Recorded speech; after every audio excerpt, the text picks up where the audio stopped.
Sejarah bisa menjawab masa depan?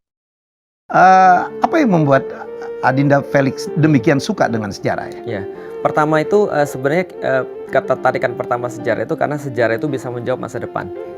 Bisa menjawab masa depan. Bisa menjawab masa Maksudnya? depan. Jadi apapun yang terjadi di atas muka bumi ini kan nggak mungkin cuma sekali, dia pasti akan berulang. Ya. Makanya orang-orang Barat bilang history repeat itself.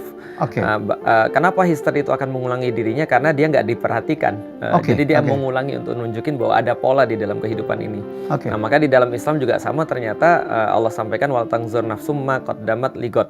Sesungguhnya kalau kita mau ngelihat masa depan, ya kita harus lihat masa lalu. Walaupun ayat ini sebenarnya ditujukan pada orang-orang yang harus bersiap-siap untuk nanti hari esok, yaitu adalah yaumil kiamat. Tapi bisa juga dimaknai bahwasanya apapun yang kita mau lihat di masa depan itu sebenarnya tersedia di masa lalu.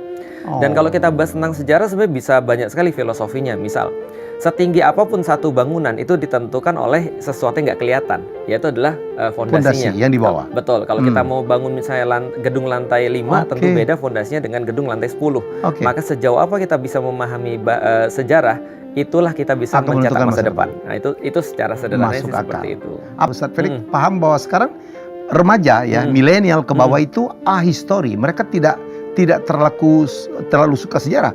Melihat fenomena itu. Sebenarnya menurutku sih bukan mereka tidak suka sejarah, tapi mereka belum tepat disampaikan dengan cara mereka. Karena bagaimanapun juga sejarah atau kisah itu menjadi sesuatu yang inherent dalam diri manusia. Makanya Allah menurunkan Al-Quran sepertiga kisah, artinya cara paling mudah untuk bisa menyampaikan satu kebenaran itu bisa jadi dengan sebuah kisah atau story kan gitu kan ya.